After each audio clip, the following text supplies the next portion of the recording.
ስንግ ቃሪያ ከበላው በጣም ብዙ ጊዜ እንዳለፈኝ እያሰብኩ ነበረ ዛሬ። ከዚህ በፊት ደግሞ ስንግ ሲሰራም ሰርቼም አላቅም፣ መብላት ብቻ ነው የማውቀው። እሱን መቀየር ስለፈለኩኝ እናቴ ጋር ደወልኩና እንዴት እንደሚሰራ ጠይቂያት ነገረችኝ።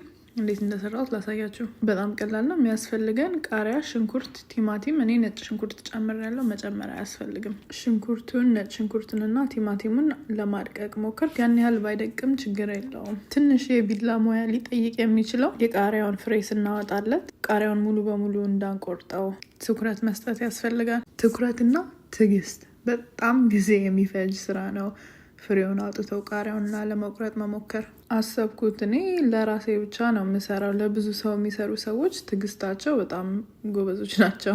ፍሬውን እንዴት እንዳወጣሁት ቪዲዮ ላይ ማየት እንችላለን። ከቃሪያው ጋር የተጣበቀውን ትንሽ በቢላ ለመቁረጥ ሞክሬ ነበረ። የቀሩትን ፍሬዎች ደግሞ ጀርባውን በመምታት እንዲወጡ አድርጊያቸዋለሁ። ውስጡ የሚገባውን ለመስራት መጀመሪያ ሽንኩርቱን ትንሽ አበሰልኩት። ከዛ ላይ ዘይት ጨምሬ ነጭ ሽንኩርቴን አድርጌ አንድ ላይ አበሰልኳቸው። እሱ ትንሽ ከበሰለ በኋላ ቲማቲሙን ጨመርኩ፣ ጨው ጨመርኩ። ሲበስል አወጣሁ። ትንሽ እንዲቀዘቅዝ ትቼ ሎሚ ጨመርኩበት። ከዛ በኋላ ቃሪያውን መሰነግ ነው የሚቀረው። 3 ቃሪያ ነው የወጣልኝ።